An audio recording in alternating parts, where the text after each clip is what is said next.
এখন বেলা ওই 11টা মতন বাজে। জগন্নাথ দেবের অভিষেকের অনুষ্ঠানটাই এতক্ষণে শুরু হলো। ইমন্দি ওনার হাজবেন্ড আর কাকা মিলেই জগন্নাথের স্নানটা করাচ্ছেন। ব্রাহ্মণের কথা মতন আমরা সবাই ওনাদের শুধু ছুঁয়ে আছি। বলো নমঃ নমঃ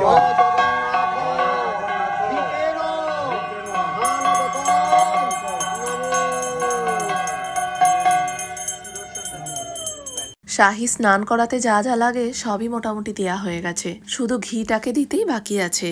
জগন্নাথ সুভদ্রা বলরামকে সুন্দর করে পঞ্চামৃতটা মাখানো হলেই তারপরে ডাব দুধ গঙ্গা জল দিয়ে স্নান করানো হবে।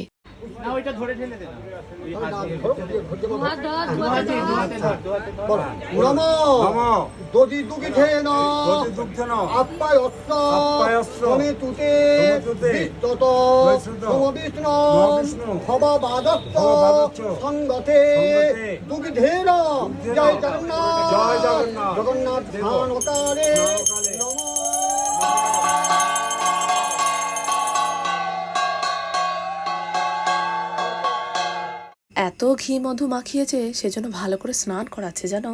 আগে মুঠো হওয়ার পর গায়ে সেম দিতে হবে, বডি পেরে দিতে হবে। হ্যাঁ দিয়ে দেবো সব। বড় জগন্নাথের তো স্নান হয়ে গেছে, আর তিনজনকে স্নান করানো হলেই নতুন বস্ত্র গহনা পরিয়ে সিংহাসনে বসানো হবে।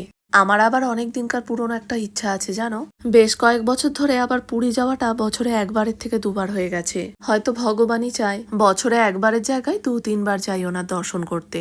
এবার একবার ইচ্ছা আছে এমনি সময় না গিয়ে রথের সময় যাওয়ার। এইবারই ভেবেছিলাম, শুধু টিকিটটাই পাওয়া যায়নি তাই। আঙ্কেল কাকুর কাছে যাবে, বলবে মুকুটটা দিতে বলেছে দিতে।